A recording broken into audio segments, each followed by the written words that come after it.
तव दीय पाद पंकजम नमामि देवी नर्मदे, नमामि देवी नर्मदे, नमामि देवी नर्मदे, नर्मदे हर। ओम श्री गणेशाय नमः। ओम श्री परमात्मने नमः।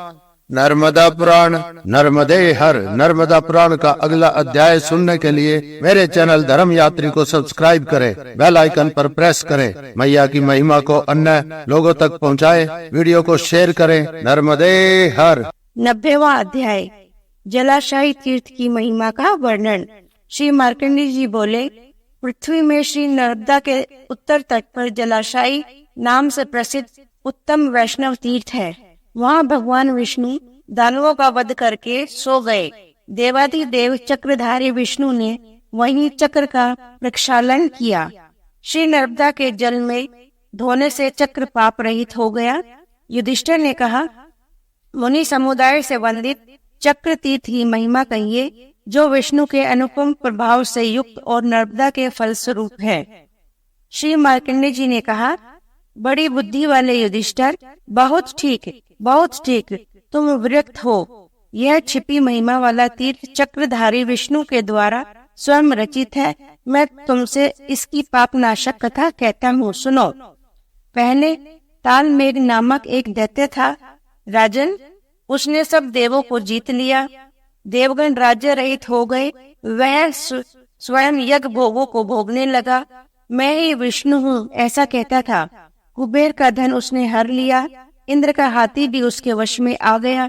वह पापी इंद्राणी को चाहता था। सूर्य के घोड़ों को भी ले लिया।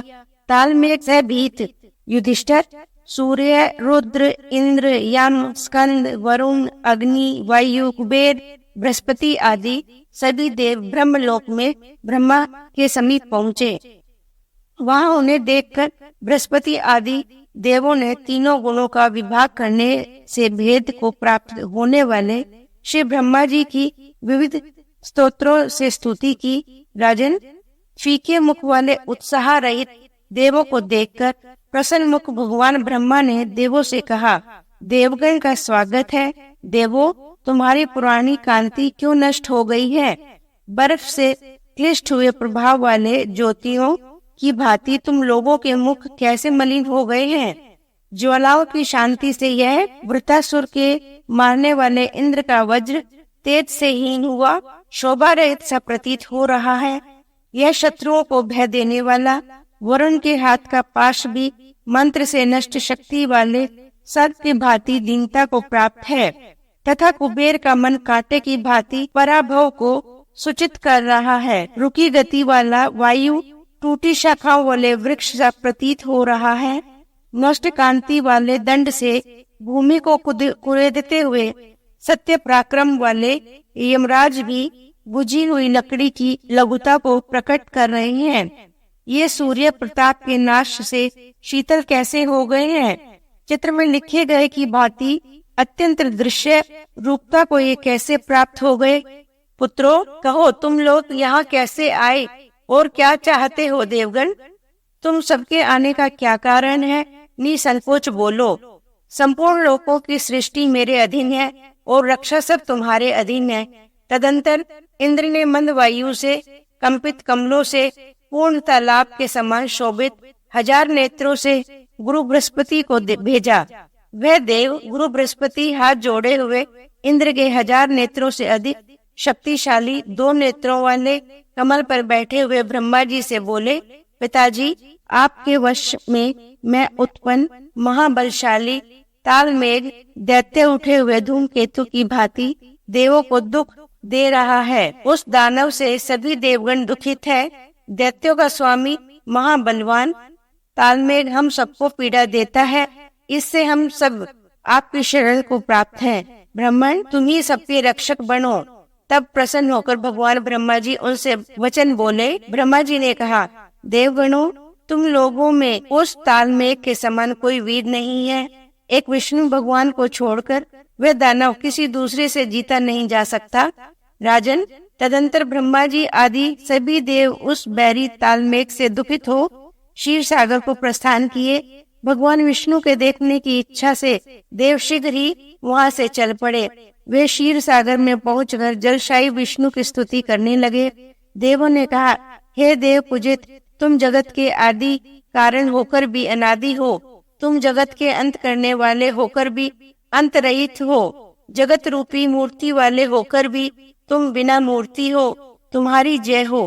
क्षीर सागर में शयन करने वाले तुम जय को प्राप्त हो, लक्ष्मी से सदा घिरे हुए तुम्हारी जय हो, दानवों के विनाशक तुम्हारी जय हो, देवकी नंदन तुम्हारी जय हो, शंख गदा हाथ में लिए भगवान तुम सर्वोत्कृष्ट हो, चक्र के धारण करने वाले प्रबीर तुम्हारी जय हो। इस प्रकार देवों की स्तुति सुनकर जलाशायी भगवान विष्णु जाग गए और वे मेघ के समान गंभीर शब्दावली मधुर वाणी बोले, ब्राह्मण समर्थ हुए तुम सबों ने हमें क्यों जगाया है? विधाता ने कहा, दुष्टों का मर्दन करने वाले कृष्ण, ताल मेघ के भय से हम आपके भवन में उपस्थित हुए हैं। अपने जनों को प्राप्त होने वाले जनार्दन, पापी दानव ताल मेघ किसी अन्य के योग्य नहीं, तुम ही उस दुष्ट का संहार करो, तुम्हारे द्वारा ही वह मृत्यु को प्राप्त होगा, अन्यथा नहीं।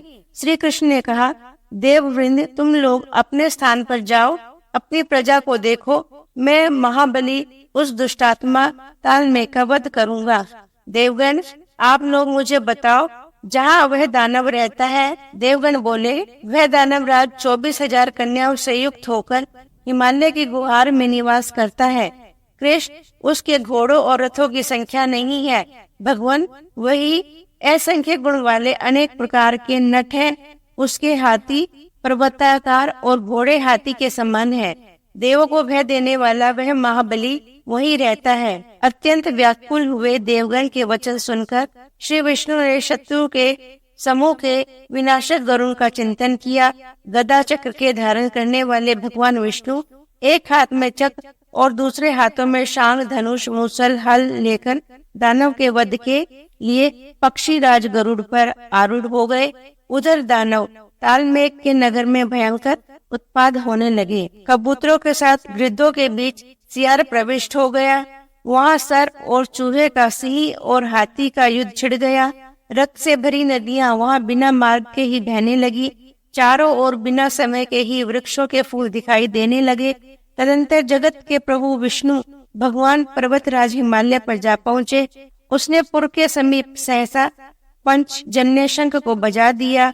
उस तीव्र शब्द को सुनकर क्रोध से अंध महाबल दानवराज ताल मेघ तब यह वचन बोला, यह कौन पुरुष मेरे पराक्रम को न जानकर मृत्यु के अधीन होना चाहता है? धुंधुमार, तुम मेरी आज्ञा से शीघ्र ही अपनी सेना से युक्त होकर उस पराक्रमी को बलपूर्वक बांधकर मेरे सामने ले आओ। धुंधुमार ने कहा, देव यक्ष अथवा किन्नर कोई हो, मैं रथों, हाथियों, घोड़ों और वीर सैनिकों के साथ वहां जाकर लाता हूँ, इसमें संदेह नहीं। तब गरुड़ पर बैठे हुए जगत के कारण महाबलशाली श्री विष्णु प्रसन्न हो गए। वहां पहुंचकर धुंधुमार ने अपने सैनिकों से पकड़ लो कहा। इधर उधर चारों दिशाओं में दौड़ते हुए उन सैनिकों को अग्नि के समान रूप वाले गरुड़ ने टिड्डियों की भांति भून डाला। श्री कृष्ण ने बाण से धुंधुमार पर भी प्रहार किया।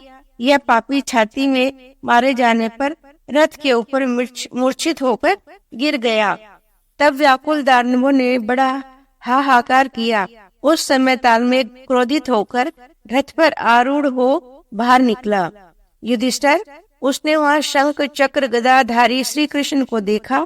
ताल मेघ ने कहा, कृष्ण, वे दूसरे दानव हैं जिन्हें तुमने मारा है। हे अच्युत, वे हिरण्यकशिपु आदि कोई वीर पुरुष नहीं थे। प्रथानंदन, दानव ने श्री कृष्ण से ऐसा कहकर बाणों की वर्षा प्रारंभ कर दी। श्री कृष्ण ने दानव के छोड़े हुए बाणों को सहज ही काट डाला। सुर असुरों से अवध्य उस सेना को गरुड़ से छिन्न भिन्न कर डाला। श्री कृष्ण ने उसके छोड़े बाणों से 2 गुणे बाणों को फेंका। दानव ने भी उनसे 2 गुणे बाणों को फेंका। उन बाणों को अपने 8 गुणे बाणों से श्री कृष्ण ने ढक दिया। दैत्य ने क्रोधित होकर आग्नेय अस्त्र का प्रहार किया। श्री कृष्ण ने वारुणास्त्र का प्रयोग किया। उससे अग्नि शांत हो गया। तब तालमेघ ने वायव्य अस्त्र का प्रयोग किया। फिर पांडव नरसिंह ने नारसिंह अस्त्र का प्रयोग किया। तब महाबली तालमेघ ने नारसिंह अस्त्र को देखकर शीघ्र ही रथ से उतरकर तलवार और ढाल हाथ में लेकर बोला, कृष्ण, मैं तुम्हें बड़े भयंकर यम के मार्ग में भेजूंगा। युधिष्ठिर ऐसा कहकर दानव श्री कृष्ण के समीप आ पहुंचा। दैत्य तालमेघ ने गदा हाथ में लिए हुए श्री कृष्ण को तलवार से मारा। तब प्रसन्न मन वाले श्री कृष्ण ने खड्ग के अग्र भाग को पकड़कर उस घोर युद्ध में जांग और छाती में तालमेघ को मारा। उस समय श्री कृष्ण ने दैत्य को और दैत्य ने श्री कृष्ण को संग्राम में अनेकों बार प्रहार किया। भारत, तब श्री कृष्ण ने क्रोधित होकर तालमेघ का संहार करने के लिए अमोघ चक्र लेकर उसके मस्तक पर दे मारा, जिससे उसका सिर गिर गया। तब पर्वत कांपने लगे, समुद्र क्षोभ को प्राप्त हुए, पृथा पुत्र नदियां मार्ग छोड़कर बहने लगी।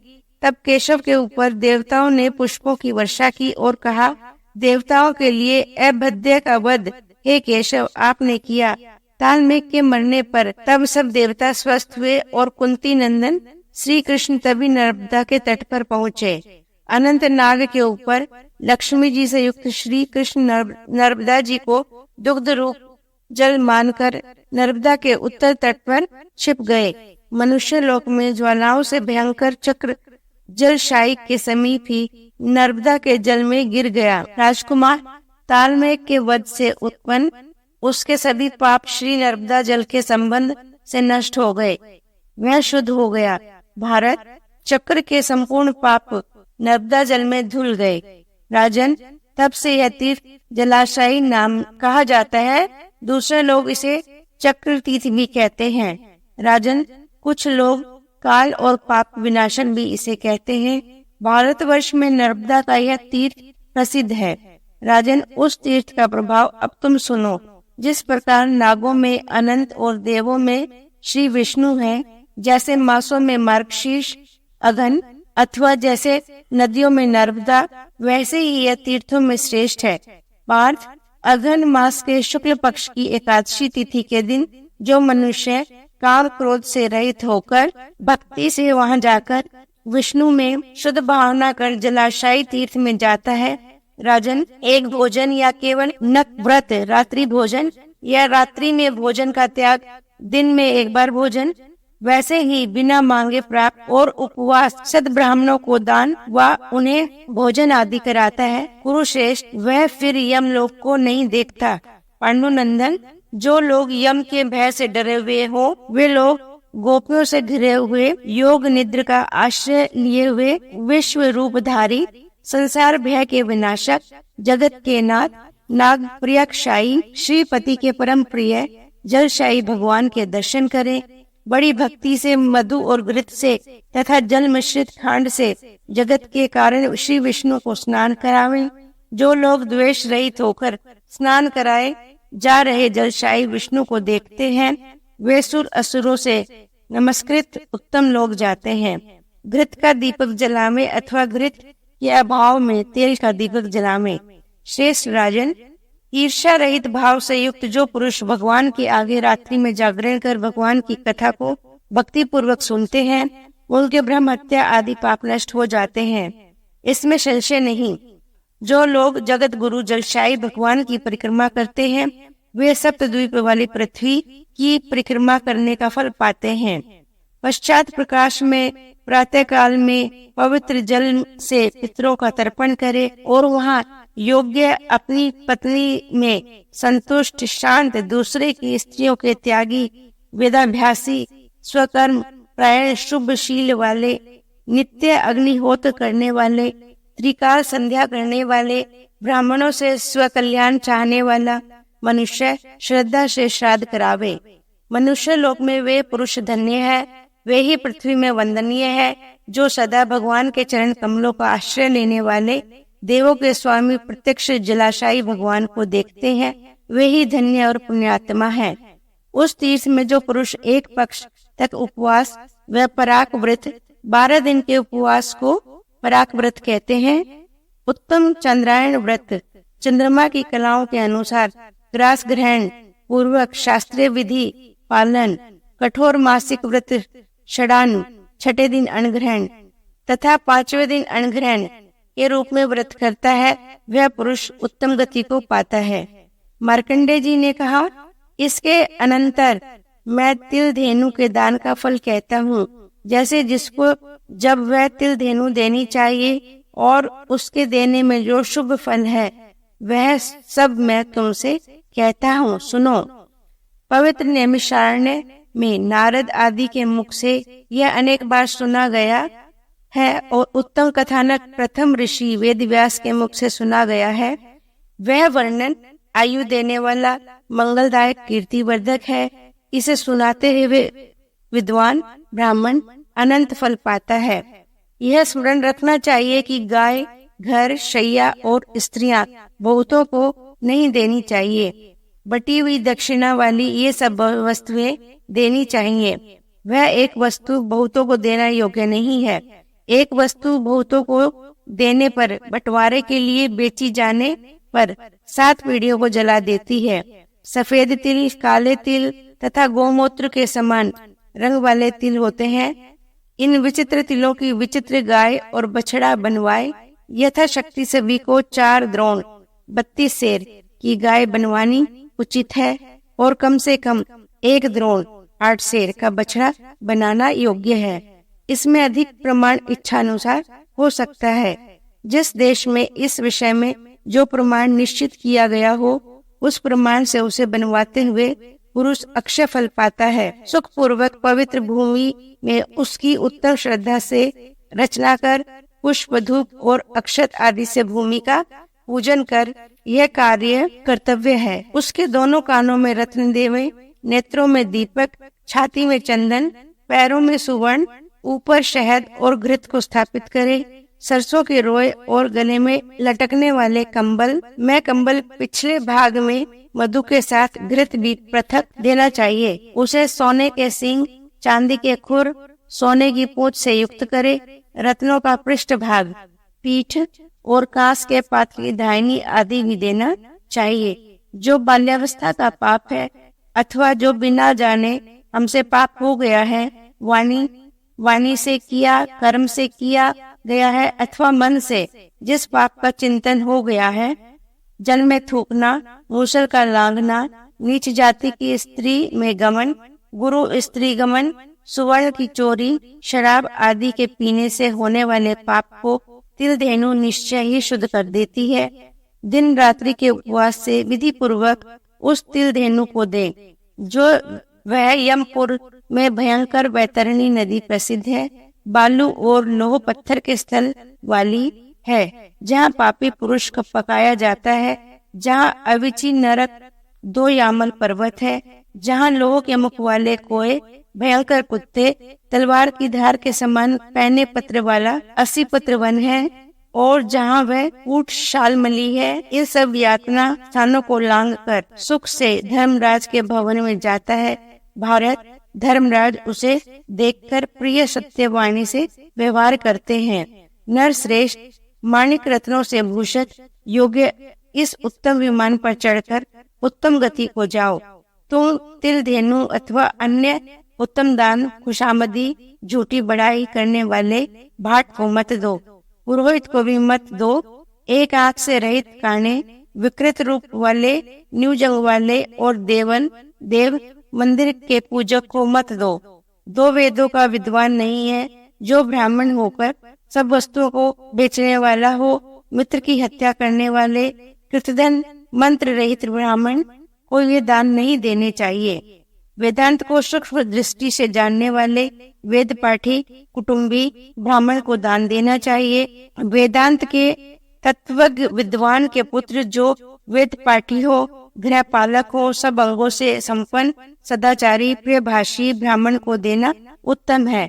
भरत वंशोत्पन्न राजन, माघ की पूर्णिमा, कार्तिक पूर्णिमा, वैशाख की पूर्णिमा, मार्गशीर्ष, अघड़ की पूर्णमासी, आषाढ़ की पूर्णमासी और चैत्र की पूर्णमासी में, दक्षिणायन और उत्तरायण के प्रारंभ में, विषुवत काल जब दिन और रात्रि समा हो, वे व्यतिपात में षष्ठी मुख सूर्य के विशेष संगमन में अर्थात मिथुन धन कन्या 3 संक्रांति समय में मघा में हो तथा सूर्य नक्षत्र में हो, याम्या यमराज की तिथि दशमी हो, वह छाया कही जाती है, उसमें यह दान देना चाहिए। निष्पाप तिल धेनु के दान की यह विधि हमने तुमसे कही।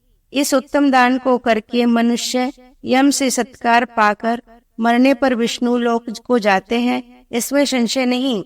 सूर्य मंडल को भेद कर ऊपर के लोकों में जाते हैं, इस विषय में विचार नहीं करना चाहिए। राजन, चक्र तीर्थ के इस संपूर्ण फल को मैंने तुम्हें बताया। मनुष्य भक्ति से सुनकर सब पापों से छूट जाता है। 90वां अध्याय इति श्री नर्मदे हर।